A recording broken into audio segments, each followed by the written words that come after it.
They called it a riot, but history remembers it as a revolution. In 1929, thousands of women from what is now southeastern Nigeria rose against British colonial rule. They didn't use guns or cannons. They used voices so powerful that an entire empire trembled. This was not just a protest, it was the Aba Women's War, a movement that would change Nigeria forever. Yet, for decades, their incredible story was buried, mislabeled, and almost forgotten. Today, we're digging deep to uncover what really happened, to reveal the hidden truth behind one of Africa's most powerful uprisings. If you think you know Nigeria's colonial history, I promise you, think again.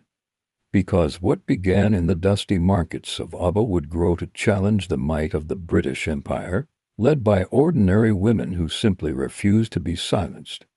Stay with me, because the way this story unfolds will leave you speechless. The year is 1929. The British Empire has tightened its grip over eastern Nigeria. They rule through a system called indirect rule, appointing local men as warrant chiefs to enforce colonial laws. Most importantly, collect taxes. But these chiefs weren't chosen by the people. They were puppets of the colonial administration, often corrupt and disconnected from the communities they were meant to lead. For years, the people endured exploitation, forced labor, and a constant erosion of their traditions. Then a dangerous rumor began to circulate. A rumor that would light a fire across the land. The British were planning to tax the women, too. The colonial officers sitting in their distant administrative buildings. This was just another policy, another line in a ledger. But to the Igbo women, it was the ultimate insult. It was the final straw. These women were the economic and social backbone of their communities. They were traders, farmers, mothers, and community leaders. Their influence in the markets gave them significant economic power. A power the British either didn't understand or didn't respect. Taxing them was not just a financial burden. It was a direct attack on their dignity, their autonomy, and their sacred role in society. And they had had enough. In November 1929, in a small town called Oloko, an event occurred that would ignite history. A woman named Nwanyeruwa, a name that would echo through generations, was confronted by a census officer named Mark Emerwa. He was there to count her livestock and her household members, the first step in levying the new tax. He aggressively demanded, "Count your goats, your sheep, and your people." Nwanyeruwa looked him in the eye, her anger rising. She didn't just refuse, she turned to the other women in the market and shouted a question that would become a battle cry. "Was your mother ever taxed?" The response came back like a clap of thunder, a unified roar from dozens of women, "No."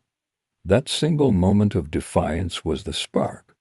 Within days, word of Nwanyeruwa's stand spread like wildfire, carried by market women from village to village, from Aba to Owerri, Umuahia to Calabar. A network of thousands of women mobilized with incredible speed. They used a traditional Igbo form of protest known as sitting on a man. This wasn't a peaceful sit-in. It was a powerful disruptive practice where women would gather at a man's compound, usually one who had wronged the community, and express their collective anger through songs, chants, and symbolic acts until he repented. Now, they were sitting on the entire colonial system. The markets, once centers of commerce, became centers of revolution.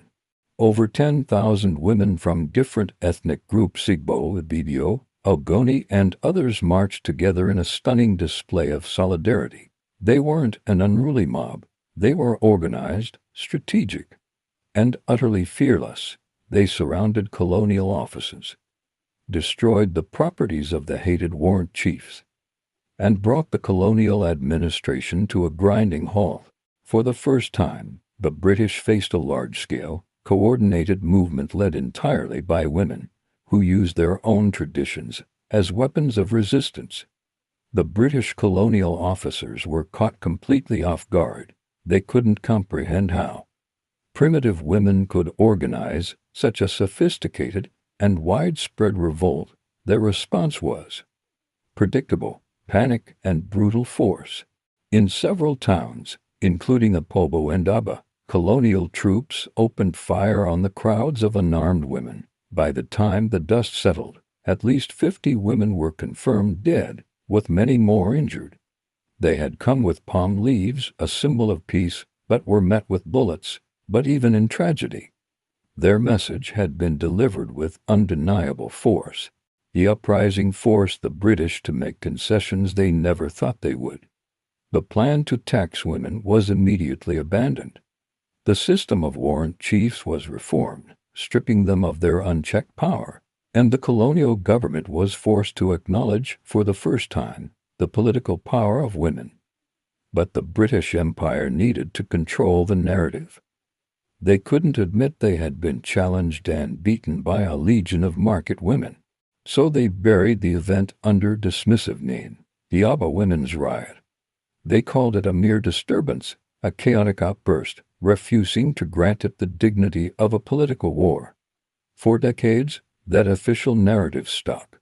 History books written by the colonizers barely mentioned it, and if they did, they used the term riot. The true story of courage, strategy, and sacrifice was erased from the official record. But while the official histories fell silent, the memory lived on among the people. It was kept alive in songs passed from mothers to daughters, in stories told around fires, in the collective memory of a people who knew the truth. They didn't call it a riot, they called it Nwanyeruwa, the Women's War. The Aba Women's War was far more than a local protest. It was Africa's first major anti-colonial revolt led by women. It sent shockwaves across the continent, inspiring future movements for independence and women's rights in Nigeria and beyond. These women, armed with nothing but their unity and their convictions, proved that true power doesn't always come from the barrel of a gun. It comes from the courage to stand up when silence is expected. It comes from the will to demand freedom, not just ask for it. Their voices still echo through time, a powerful reminder that history is often made by those whose names are never meant to be remembered. So, the next time you hear the phrase Aba Women's War, remember the truth.